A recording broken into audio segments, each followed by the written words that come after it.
Hey guys, welcome back to this series between DIMAGA and BratOK. This is game 3, the last match in the series, or at least the last game in the match or something, I don't know. But yeah, it's going to be BratOK, who is our blue Terran, and he's going to be fighting the red Zerg DIMAGA. And once again, this is from BlizzCon, and I am bringing you this because I don't believe it was on stream. And if you don't know who I am Sidewinder, and I'm casting this game for your viewing pleasure. So I hope you enjoy it, and I hope it's a very good game like our first two. If you haven't got a chance to watch those, go ahead and watch those because those are really cool games. Definitely kind of unorthodox TvZs or ZBTs, again, whichever side you're rooting for. I would think that more people would be rooting for DIMAGA because he's a little better known, at least here in the States. BratOK, he did play in the NASL and stuff like that, so North American fans of Starcraft are a little familiar with that, but still, he is kind of foreign to people around these parts, but we will see what happens in this game in particular. BratOK looks like he wants to drop his barracks here a little early on 11 supply. This is on Antigua's shipyard, so if he wanted to go for something like a double 11 barracks, it would never work because the rush distance is just too long, especially since he didn't proxy that. DIMAGA's trying to figure out where BratOK is, and he's scouting in the wrong position first. BratOK going for a gas here on 12. And I don't know what the reasoning behind skipping an SCV was to get all this stuff out just a little earlier. He must have something else planned behind this that's fairly unusual, but DIMAGA is just going to go ahead and hatch first. The automaton is in DIMAGA's base, sniffing the hatchery and doing all sorts of strange work that we could only dream of doing if we were robots, but we're clearly not, and this makes no sense. And BratOK is sending a scout out here to try to figure out where DIMAGA is. He does not see him here, at least at the natural. He doesn't see an overlord, so he doesn't think that DIMAGA is there, and he's right, because he's not there. So DIMAGA is going to take his pool immediately after the hatch. He's going to take his gas a little earlier this time so he can get Zergling speed out as soon as possible. And BratOK is just going for this one barracks, not closing his wall quite yet, as he will need a supply depot here in the very near future. He's continuing SCVs here, of course, landing a mule, which is very necessary if you want to, have minerals and stuff. But this one Marine and another rallied Marine is going to head over to DIMAGA's base to put on a little bit of pressure, and BratOK sees that the spawning pool is not quite done yet. So I don't know if he's actually going to try to bunker, which if you play this perfectly, you can bunker right here. And I don't know if that fully closes off that space so that a couple Marines can sit back there, but it at least prevents a lot of surface area. So if that's what BratOK has in mind, he needs to do it now. And no, it just looks like he wants to continue to poke around and scout as these couple Marines are around on the map, searching for, I think they're overlord hunting right now to see if they can pick off an overlord from DIMAGA. But joke's on them, it's on the complete opposite side of the map over here on Antigua's shipyard. It's apparently not shipyards, but I call it shipyards all the time. But DIMAGA is going to start sending out a scout. Here's the fast Roach Warren once again out of DIMAGA, so he's going to be on Roach Tech very quickly. And he doesn't really know anything that BratOK is doing right now, so he's still fairly blind. If we take a look at his vision, he doesn't even actually know where BratOK is. He has to figure that he's already scouted one position and that's it. But he is going to scout the correct position now, and he's going to see the reactor Hellion opening once again, which will be easily thwarted by these defensive roaches if he chooses to use them that way. You can't really afford to be offensive roaching on this map and these rush distances. So it looks like these roaches are just to be heading out here to deflect this Hellion play. And I like that, actually. I don't think these roaches are intended to be offensive, and if BratOK went for something crazy like that double reactor Hellion play once again, these roaches would actually pay for themselves quite well versus these Hellions. But the two Hellions are going to come up here. This is very standard to see this in the very early game, and the two roaches pop out just in time to push those away. BratOK should know where DIMAGA's overlord is going to come in from, and he's just standing his Marines over here in the corner. So talk about covering all your bases. Average players would not think to do this kind of stuff in advance, to sit a couple of Marines right here, knowing that the overlord is probably going to float in this direction somewhere. But here come the roaches, so it looks like he does want to be fairly offensive with these roaches. BratOK is going to have a decent number of stuff out. This one Marauder is particularly going to devastate this army, so we'll keep an eye on the kind of damage that Marauder does. But he should be able to do a lot. The command center is now finishing up here for BratOK, and look at the drone pumping behind this for DIMAGA. He's not opting to take a third behind this roach pressure, but Here's the Marauder getting a shot or two on those roaches, and the roaches decide that if they see the Marauders, it's not really worth engaging right now because that could just be a complete donation. There's now 2 Marauders out, and some SCVs are pulled to repair this supply depot. So I think DIMAGA is just going for a little bit of a delay on that orbital command landing. And it looks like, yeah, he's just going to sit in his base for a little while and land some mules and start some SCVs. Which, again, we need to pay a little bit of attention to BratOK's muling, as he did mule out one of his mineral patches really early last game. Something you really don't want to do. I would be surprised, or rather I would not be surprised, if DIMAGA took a very fast third, but look at all these Zerglings following this up. Seeing those Marauders and thinking he might have an opportunity to strike with Roach Zergling against Terran at this stage of the game when you see Marauder Hellion. That's very strange, but here comes this huge wave of Zerglings heading out here, and come on DIMAGA, you need to take your third here fairly soon because you have utter map control right now, while the Terran player is still just on one base, but the Roaches are still just hanging out here. The Zerglings have stopped, so I don't know if he's expecting a drop or anything, but it's a little early for medevacs to be out as the starport is just now finishing up. Behind all this, he is starting a siege tech, so he can't press out of his base. DIMAGA is forcing BratOK into a little bit of a siege expand situation, which is pretty rare in this matchup nowadays, considering it's just a little too slow for a lot of people's tastes. These Roaches are going to die, though, if they decide to engage this, and it looks like they're just going to get stuck.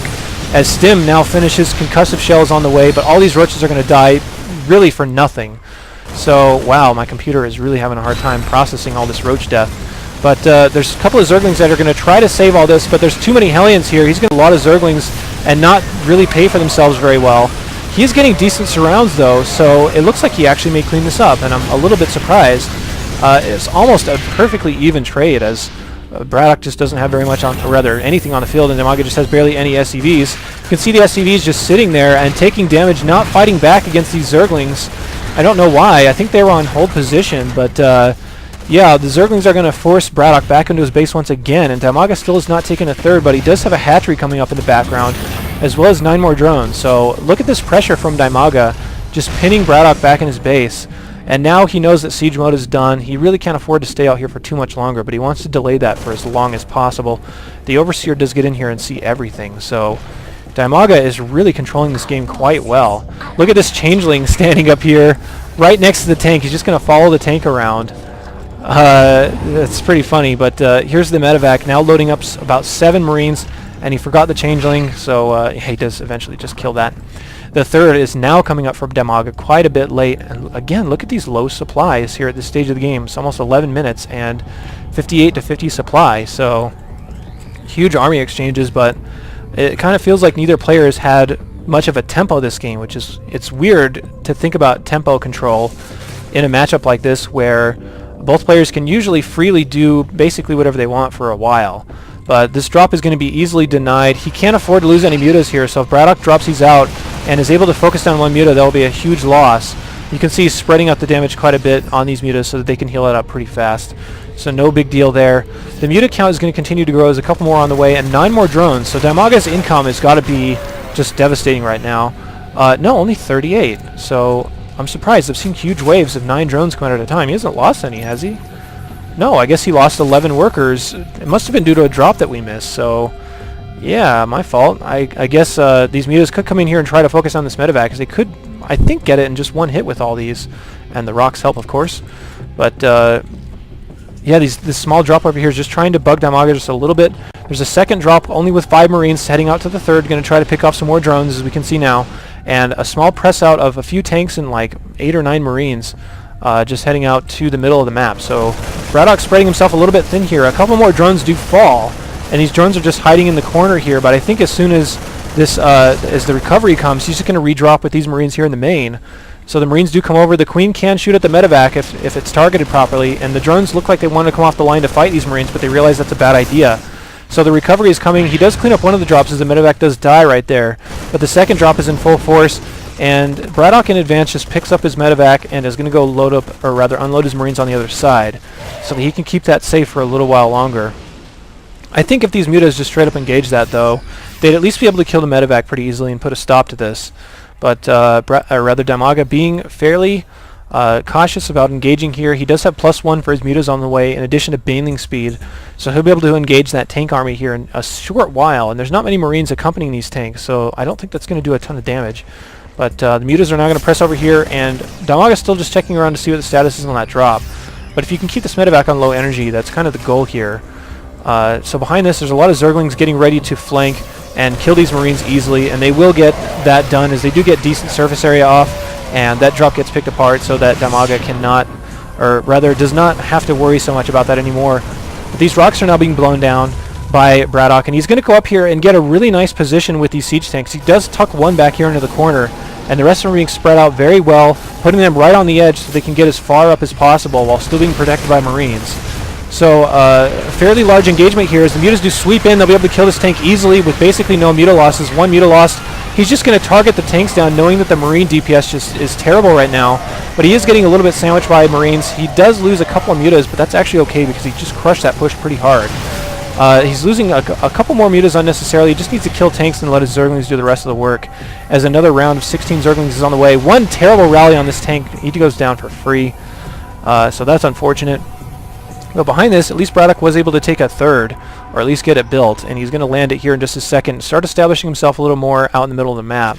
But the thing that's bad about that is that the walking distance on this map is really long in comparison to the flying distance, so these mutas could keep him contained for a really long time. That's a huge muta flock, at least for how many Marines are on the field, which is not very many. And there are 4 more mutas coming out here. Stim up, and the Marines are going to pick off at least one mutalisk, and down it goes. So trying to whittle down those numbers a little bit. I think DIMAGA needs to wait just a little longer so these mutas can heal before he decides to press in. Behind this, it looks like BratOK's can go up to a second factory, probably for double siege tank production here, as he is now on 4 gases and doesn't need a ton more medevacs out.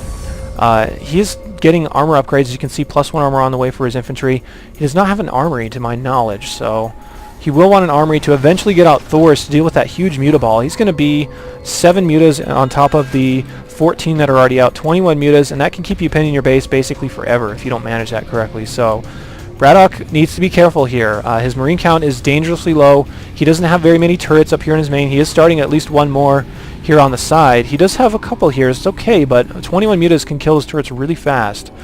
So yeah, DIMAGA still is only on these 3 bases, hasn't even thought about taking a 4th quite yet, as it's now 17 minutes in the game. It's about time for him to take that 4th, especially considering his drone count should be about oversaturating him. No, he's only at 61 drones, so DIMAGA really not droning very hard this game at all. So he's probably just kind of going July Zerg on us and just producing units. Whoop. And might just want to kill him with that. So you can see there's a lot of mutas over here, 16 mutas. Oh wait, no, it's only 15. One of them's rocks again.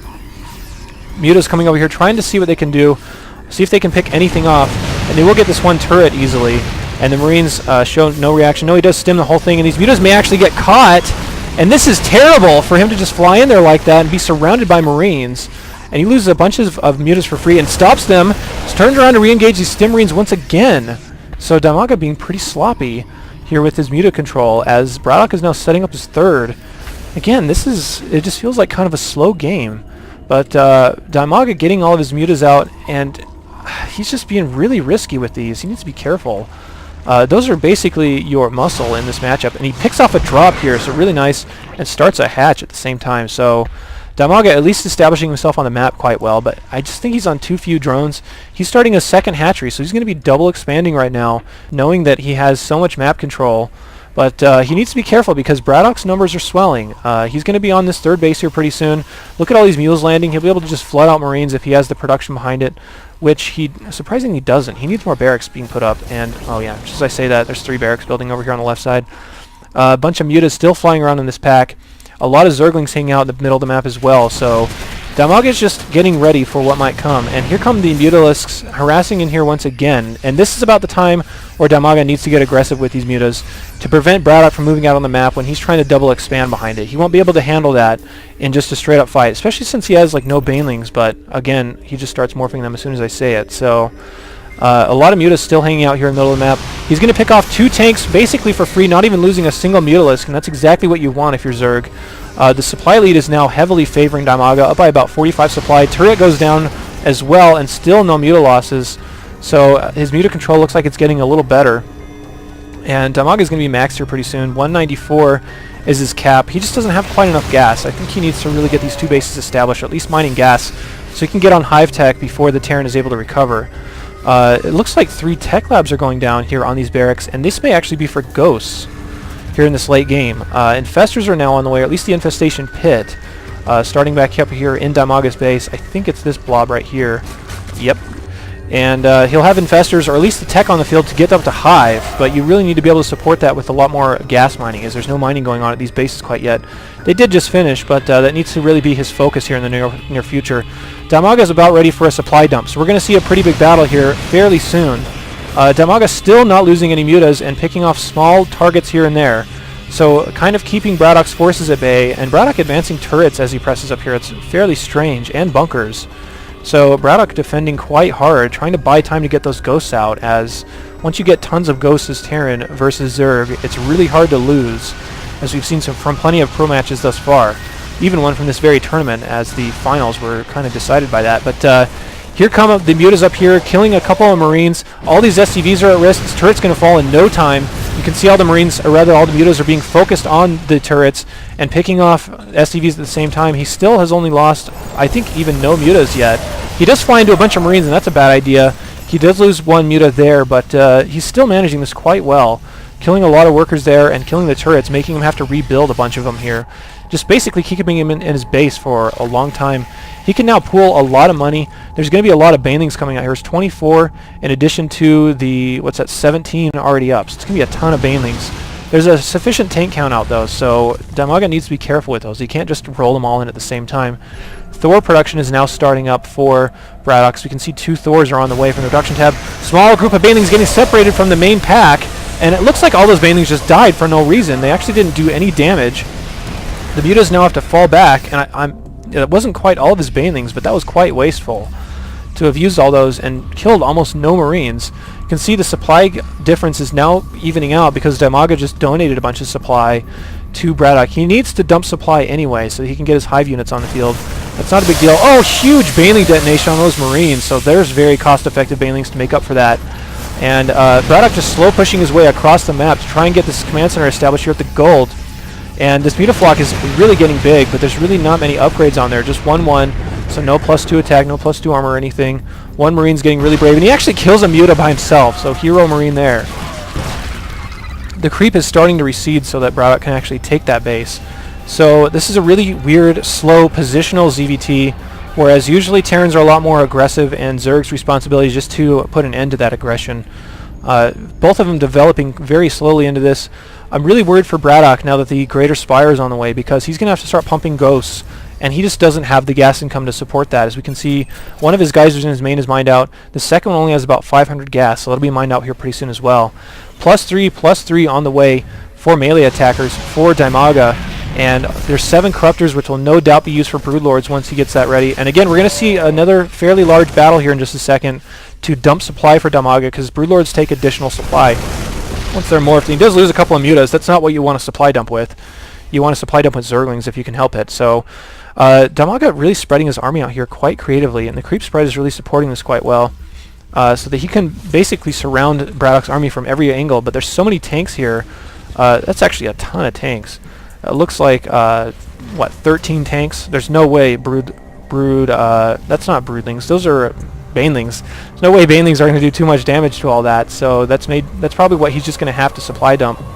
There's 6 spore crawlers on the way here. I think those were actually just to free up supply. We'll probably see those get cancelled here in just a second.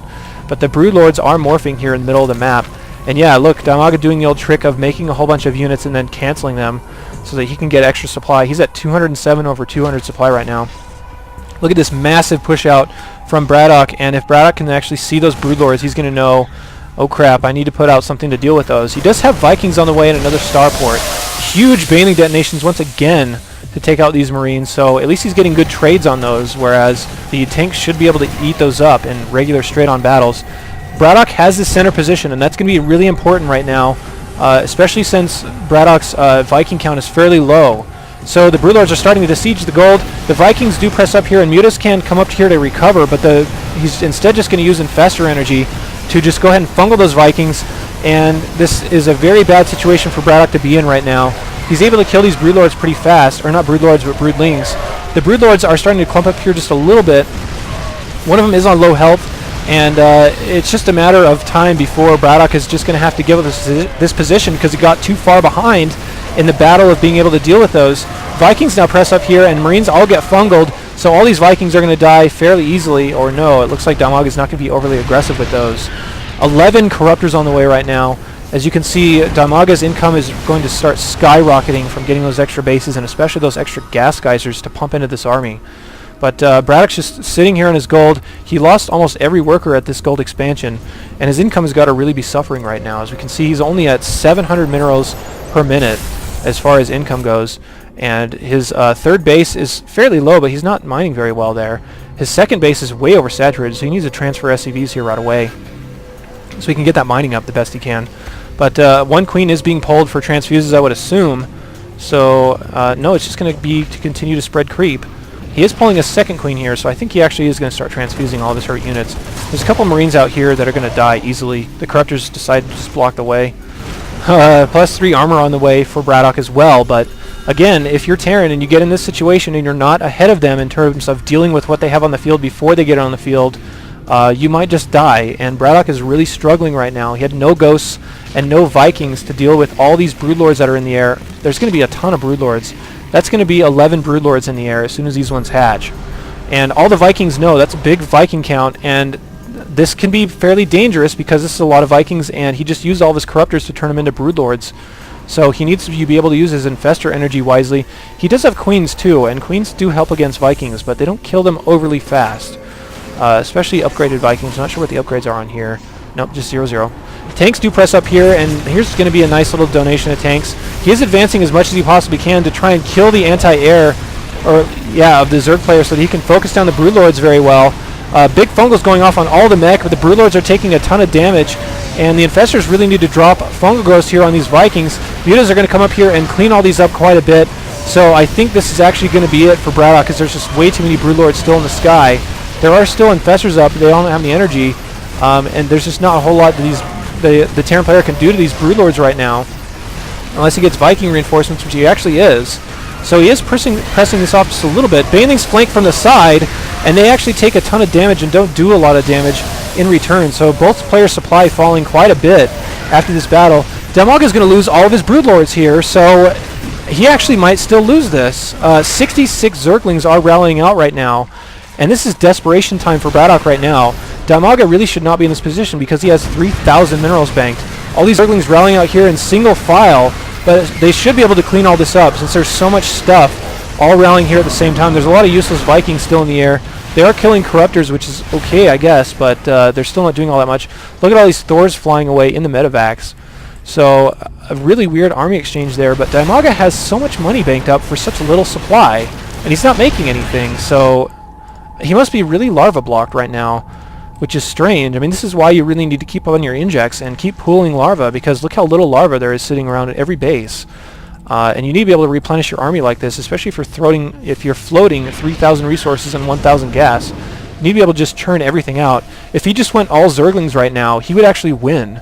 So this is definitely why you need to stay on top of those injects. 2 Marines are pressing up here trying to kill Infestors, but the Zerglings are going to arrive and push those off immediately. You can see a small drop over here cleaned up easily with all these Banelings, and DIMAGA morphing a bunch of Banelings within the view of BratOK. So I think DIMAGA knows he has this one, but still, it feels like it's taking him forever to get there because he's still on 2,000 minerals and he's not anywhere near maxed. I mean, I guess he is somewhat near. BratOK moving in here, killing a lot of SCVs now, and cleaning up a lot of these, and one Baneling detonation would do a lot, and it actually does. So there's only a few Marines here. He's going to have to get out of there. A lot more is drones transferring. I'm actually curious what his income is right now. Only 57 drones. Again, he's staying on really low drone counts. A couple of Zerglings counterattacking here, trying to kill SCVs. They do get pressed out here. It looks like he just wants to scout and see what BratOK actually has. Again, a lot more idle SCVs at this expansion here. BratOK is almost mined out of the gold, so both players are really just kind of running out of steam here. It looks like they're both quite fatigued, but if you're DIMAGA, you need to put out extra coins right now and stop being larva blocked, because if you just had a round of Zerglings, you have 3 Zerglings out, and it would just end the game right now. So yeah, I mean, it just feels like he's being a little too passive. He could be just letting his guard up quite a bit because he knows he's won. Oh, big Baneling here, hurting all these Marines quite a bit. More Baneling detonations, and all these drops from BratOK being turned away quite easily. There's 3 Thors out, a bunch of Marines here in the middle of the map, trying to protect this last mining base, essentially, as there's almost nothing left here for BratOK here at his third. but a lot more Broodlords are morphing, as we can see 3 more on the way, in addition to the several that are out on the field with Infestor support and Zerglings. DIMAGA is now flirting with max once again, and BratOK has nowhere near max, so I think this is actually going to be the nail in the coffin, as BratOK has really slowed down here, mostly just because of mining problems. You can see BratOK is trying to land another base, but DIMAGA is all over that. There's no way he's going to let that get up. We can see the Ultralisk, or not Ultralisk, those are Broodlords, sieging this gas, so he's just trying to poke at BratOK in whatever way he possibly can to gain an advantage. He doesn't want to overcommit and throw all of his Zerglings against this planetary fortress, though. Look how much gas BratOK is floating, 3,200 gas that he's not using. You could even just dump that into Ravens right now, which Ravens won't do anything to Broodlords, but you could at least set down some auto turrets or something. At least spend your gas on something. Like, you can't lose a game and be sitting on 3,500 gas and just think that's okay. So both these players making a fair amount of mistakes, but here comes the press up once again out of DIMAGA, and all of the Broodlings, these are 3/3 Broodlings, so they're going to rip through anything they fight, and all the SCVs have to be pulled off to repair at a time where BratOK can't afford to stop mining. All these Thors go down easily. There's a lot of Vikings in the air as well, and now that the Thors are out of the picture, I don't think there's really any way that BratOK can hold this off. He is producing 3 more Vikings to try to stop this advancement. There is so much energy on these Infestors, they could just Fallen Growth these Vikings all to death and win the game from there. But now the supplies really showing the difference in this game. Almost 100 supply difference between the two of them, and DIMAGA can actually afford to just throw away units right now. There's another small drop of Marines and a few medevacs, just kind of the last chance to try to get BratOK back into this game, but he's so far behind right now that I don't think that's really going to help. All the Vikings fighting the Broodlords, but they're all fungled, and they're all grouped up quite a bit, so it looks like BratOK has to say good game. I believe that was the elimination game from the tournament, so BratOK did get eliminated here in this game out of BlizzCon. So yeah, interesting game there. Both players slowing down quite a bit. I really want to point out once again how you really need to manage your larva there in the late game, because if you're sitting on 4,000 minerals and it's even a close game, like there was a point where DIMAGA could have actually lost that when he had just a few Broodlords out here in the middle of the map, and BratOK still had a lot of stuff on the field. If BratOK had sieged his tanks or had a few more tanks in there instead of Thors, DIMAGA could have just lost because he didn't stay on top of his larva injects. So yeah, that's really the standout thing. BratOK just got contained because DIMAGA had map control basically the whole game. So interesting game and interesting series. I hope you guys enjoyed that. I'll be back for more casts and especially some stuff from MLG here in the near future, as those replays did just get released to the public. So we'll take a look at some of those games that were a lot of fun from that event from Orlando, and we'll see you there in just a second.